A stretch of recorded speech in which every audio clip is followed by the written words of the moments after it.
In this video we're just looking at this Seth Thomas clock with 89C movement, and I'm just showing that it's running here, and I was going to advance the hand up to the top of the hour.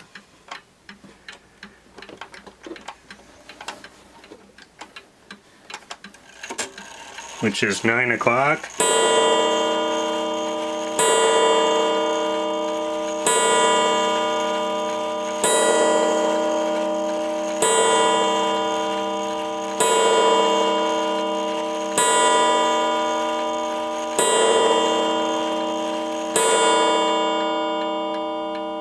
So it gonged 9 times, and then at the half hour we'll watch the bell. So I'm going to advance the hand down to that.